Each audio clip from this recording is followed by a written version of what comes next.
By the end of this video, you will have created a picture frame which looks something like this.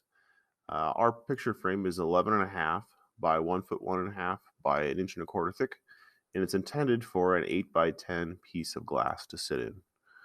Before we get started, I'd like to talk about a couple things that'll make your SketchUp life that much easier. First thing, I always like to work in the biggest screen that I possibly can. And if you on a desktop computer, if you hit the F11 key on the top of your keyboard, it'll change it from a screen with tabs to a full screen view. The second thing that you're going to need is a functional mouse. It's extremely hard to do anything with SketchUp on a trackpad. So make sure your mouse has a functional rolly wheel, which allows you to orbit back and forth and also zoom back in and out.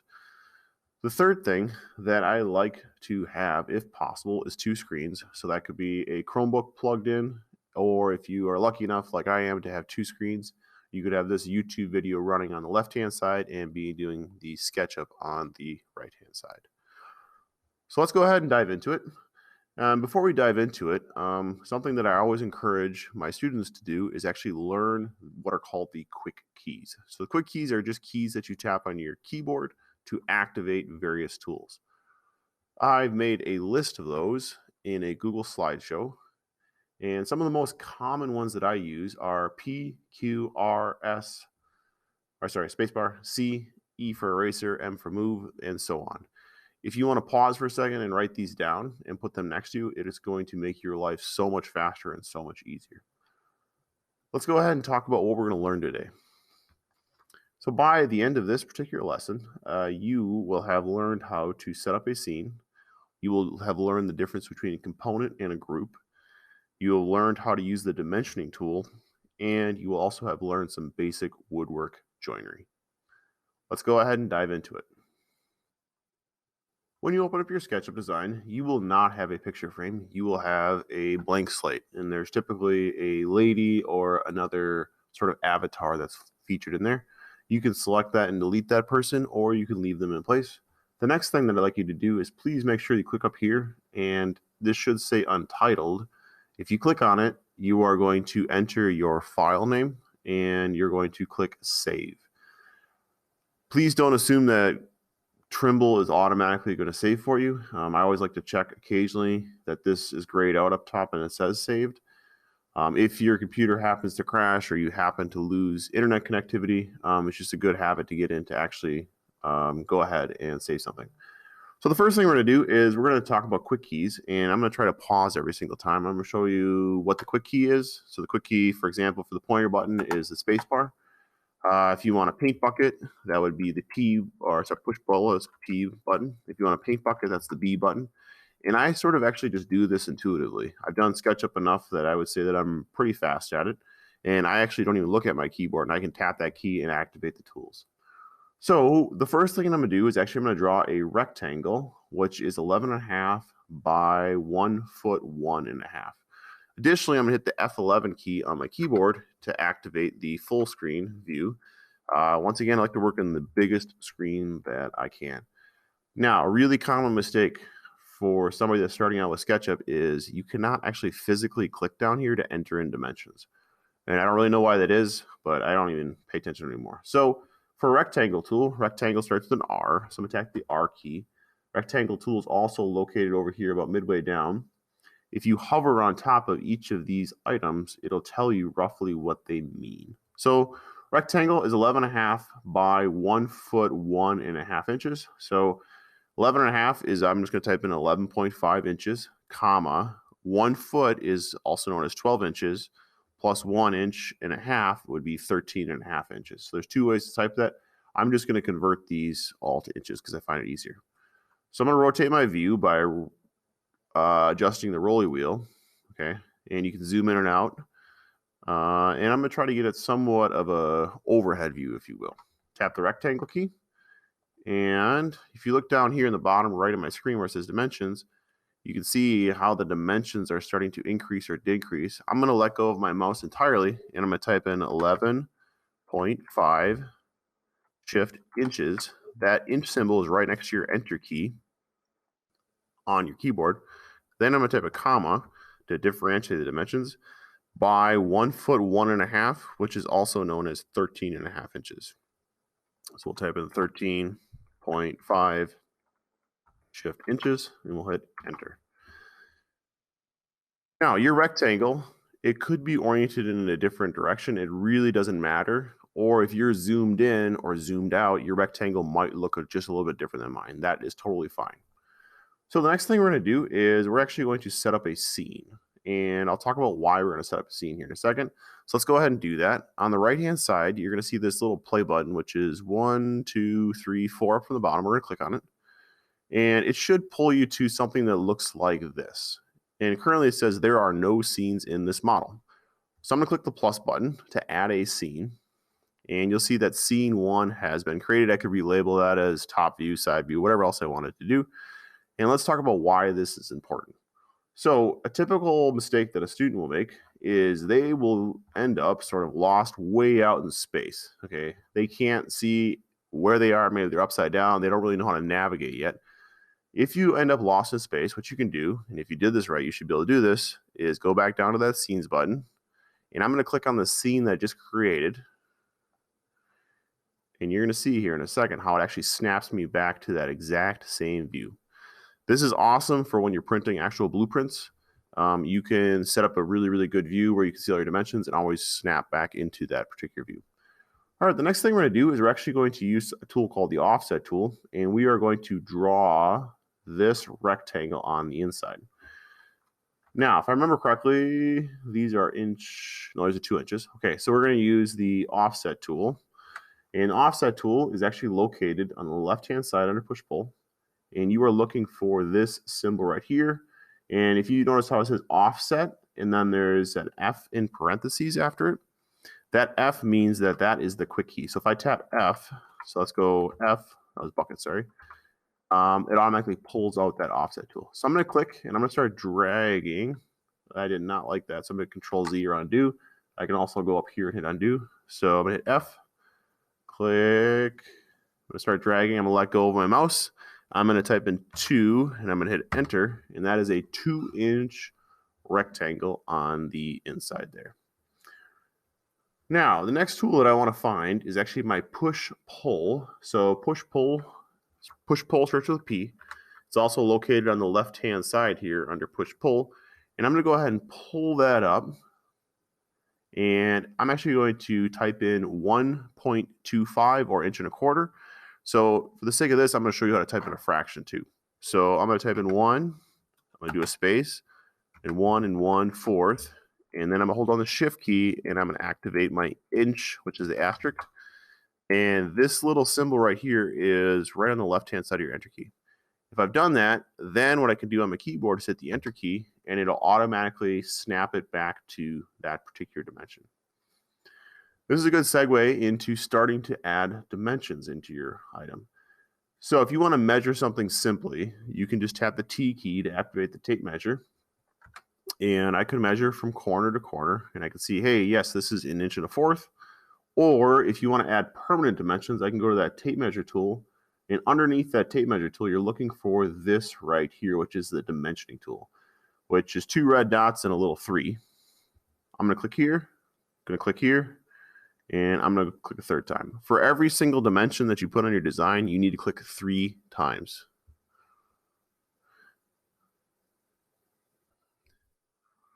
Additionally, what I find really, really helpful with the dimensioning tool is that you are always going from a corner to a corner.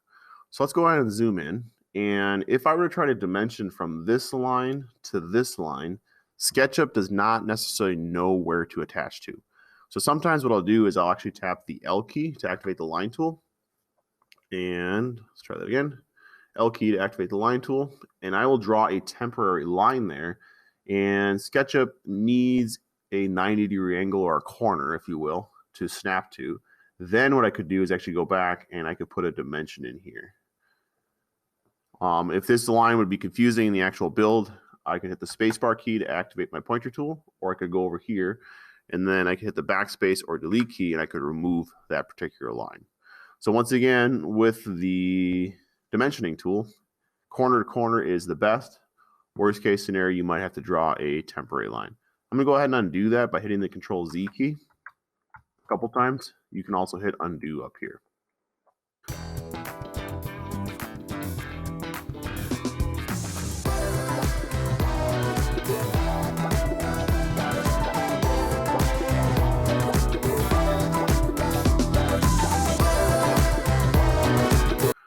All right, for the next piece, what we're going to do is we're actually going to draw these miter joints right here. Okay, and I'm also going to get rid of this back right here as well. So I'm going to select my spacebar key, or I'm going to click over here. I'm going to select that area in between. I'm going to go ahead and hit the delete key, which is right above your up arrow on your keyboard. And I'm going to go ahead and remove the back. Next item that I need to do is I need to use the line tool or the pencil, which is located over here, and I need to connect my corners. So I'm going to tap the L key on my keyboard, and I'm going to go ahead and start drawing in corner to corner. Now, every single time that I do this, I'm actually tapping the L key again, and that's just habit. Sometimes what you're going to find is that this line tool likes to stick to the other line, and if you just tap the L key, it basically tells SketchUp, hey, make a new line, make a new line, make a new line. All right, now we are getting close to finished with our picture frame. The next thing that you need to understand is what a group versus a component is. Now, typically on most design work, whatever you do, once you start building it, or maybe you look at it a day or two later, you realize that, hey, I maybe made a mistake, or maybe my dimensions changed a little bit and you need to edit it. If you know how to group or use a component successfully, this saves you so much time later on. So let's go ahead and dive into that. The first thing that I want to do is I'm actually going to draw a bounding box around my entire picture frame, and I'm going to turn it blue. Okay, that's one way. So once again, pointer tool, draw a bounding box, draw all the way around. The second way to do it is with your mouse pad, or with your computer mouse rather, you are going to click 3 times, 1, 2, 3, and if you click 3 times rapidly, it's going to turn it blue. The next thing I'm going to do is I'm actually going to right click on it, and at this point I can make it into a component or I can make it into a group. So that's how you get started with the make a component or make a group thing. What I'm actually going to do is, if you are familiar with Microsoft Word in the Control-C versus Control-V, copy-paste, I'm going to teach you a new one of those. And this is kind of confusing, so pay attention closely. What I'm going to do is I'm going to go ahead and select my entire object, turn it blue. I'm going to tap the M key, which is the move key, to activate the move tool. Then I'm going to tap the control key, which is in the bottom left corner. So M control, and I'm going to click on a corner and I'm going to drag out a brand new design. So M key, control key. Let's do that again. So once again, I'm going to select my entire object until it turns blue. I'm going to tap the M key, control key, and I'm going to click and I'm going to drag out. Now, you notice how this, when I'm dragging it, it's on the green axis. If you use your left, right, or if you use your arrows, you can actually force your drag to go in a particular direction. Now, for this to happen, what you're going to need to do is you're going to need a total of 3 different picture frames. So you'll need to have copy pasted these 3 different times. What I'm going to do next is I'm actually going to go through and I am going to delete portions of these and turn them into components. Now that we have 3 picture frames which are identical, what I'm going to do next is I'm going to activate my pointer tool by hitting the space bar, or it's called the select tool, I guess. I call it a pointer. And what I'm going to do next is I'm actually going to draw a small rectangle around the left-hand side of one of my picture frames. And on my keyboard, I'm going to hit the delete key, which is right above your up arrow, and I'm going to delete a portion of that. Okay. Now, what I'm going to do next is I'm actually going to do the same thing on this side, and I'm going to delete a portion of this one. You'll see that my shape all of a sudden turned from something that is 3-dimensional into a sort of 3-sided object. What I need to do is I need to tell SketchUp is that, hey, this is actually a solid object. To do that, I'm going to activate my line tool by tapping the L key, or I can go over here to the pencil, and I'm going to connect corner to corner. I'm going to use my rolly to rotate to the left on my mouse, corner to corner, and we now have this piece right here, which is solid. And this piece right here, I'm actually going to go ahead and delete. So I can triple click on it, 1, 2, 3, hit the delete key, and I'm going to get rid of that. The next piece that I need to actually turn into a solid object is this right here. So once again, I'm going to use my select tool or my pointer tool. I'm going to draw a box around it, delete, draw a box around it, delete, and I'm going to turn one of these back into a solid object. So I'm going to use my line tool, connect the dots, rotate my view using my rolly wheel, Use my line tool again, connect the dots. All right. Next tool that we're going to use is actually the paint bucket. So I'm going to hit the B button for paint bucket. It's also located over here. And what I want you to do is actually take the right hand of your picture frame. Let's turn that pink. And you notice how I just did one of them. So I'm going to actually triple click on it. Do it again. Turn that pink. Minimize this. I'm going to scooch over a little bit. Once again, I'm going to activate the bucket tool, paint bucket with the B key. And the top portion, let's turn that an orangish color. So I'm going to click here. And I can go ahead and I could select all of the faces. The other way to do it is if you triple click 1, 2, 3, then you use your paint bucket. It'll actually turn the entirety of that top piece orange or whatever color that you want it to be. So we have a pinkish piece or salmon color piece, and we have an orange piece. The next thing I want to do is actually turn these into components. To do that, I'm going to triple click on it, 1, 2, 3, right click, and I'm going to go to make component.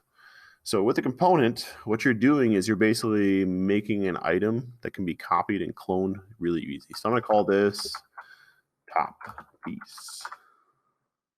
Okay. So do the same thing here. I'm going to triple click on it, 1, 2, 3, right click, and I'm going to hit make component. And let's call this side piece. All right. So if you'll notice the difference here, if I click on this, how it just selects one line versus if I click on this, and this is a solid blue object, that means that I've actually successfully created a component or a group. The only way to tell, to my knowledge, is if you right click on it and you hit edit component, that tells you that it's a component versus a group. All right, let's go ahead and start copy pasting, and we're going to rotate these back into what something looks like a finished picture frame. So I'm going to select it. I'm going to tap the M key and to activate the move tool, and I'm going to go from a corner and I'm going to drag it over until it snaps right here. We currently have half of the picture frame created, but if you think about it, this piece is exactly the same as this piece right here, and this top piece is exactly the same as this piece right here. So next thing I'm going to do is I'm going to do a copy paste. So I'm going to tap the M key, then I'm going to tap the control key, and I want to click and drag an object over. Now, if you notice that there's these little plus symbols on top, that's your rotation. If you hover on top of one of those, this will appear, and we are currently rotating on the blue axis. So I'm going to click once, and I'm going to start rotating. On the bottom of my screen, what you should see is some dimensions. Otherwise, you could actually rotate it to 180 or whatever else you think it is. And I'm going to go ahead and rotate it to there. Let's try doing it again. There we go. Yeah, you should have seen the dimensions right here.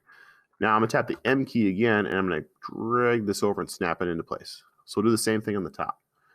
Once again, I'm going to select it. I'm going to tap the M key, control key. I'm going to click and drag it down.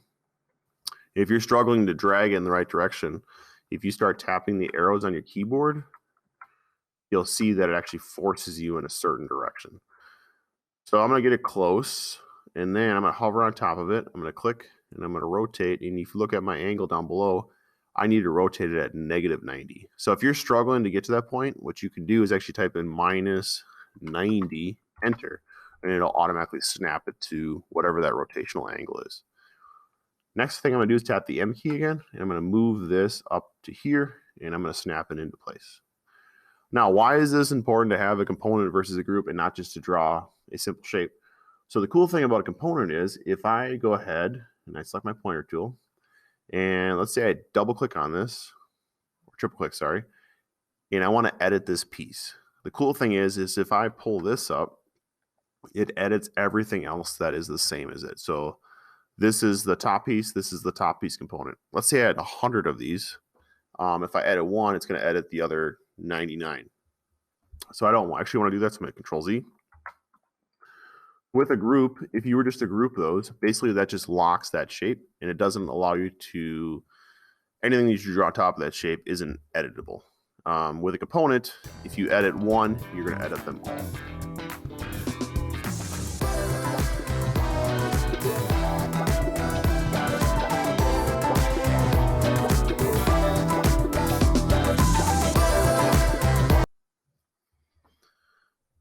For the final portion on our simple picture frame, what we're going to do is we're actually going to draw what's called a rabbet joint all the way around the back edge. And this is where our glass and our backer board is actually going to insert.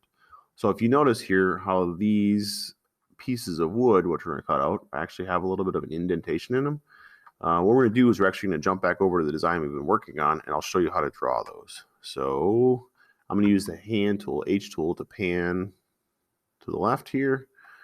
And I'm going to go ahead and rotate my view so I'm looking at the underside. Now you could do this from the top side and then just flip the entire thing over. So I'm going to go ahead and hit the space bar to activate my pointer tool. And if I click on this, this is currently blue, which means that the thing is locked. So I don't know if this is a component or a group. To ascertain that, what I can do is right click on it and I can hit edit component.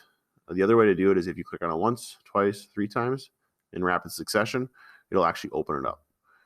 All right, so let's go ahead and we're going to edit this using the tape measure tool. So I'm going to hit the T button and I'm going to click and I'm going to drag this direction on the green axis by 0.5 of an inch, and I'm going to hit enter. Oop, that did not work. Let's try that again. We're going to drag up and like open my mouse, I'm going to type in 0.5. We'll hit enter. Yes, that looks better. Now, using this dotted line as a reference, I'm actually going to use my line tool and I'm going to draw a line in between those 2 points. If you did it right, this should be a solid color and this should be a dotted color. If you didn't draw your line all the way across, it will not allow you to push or pull that. Next tool I'm going to grab is push-pull tool, and I'm going to go ahead and push that down by 0.5 of an inch. Hit the F11 key a couple. So this is a 1/2 inch deep by a 1/2 inch in. Okay, and the cool thing, now that these are components, is I edited this side and I also edited this side at the same time. It's going to save you so much work if you use a component versus a group in your actual SketchUp design.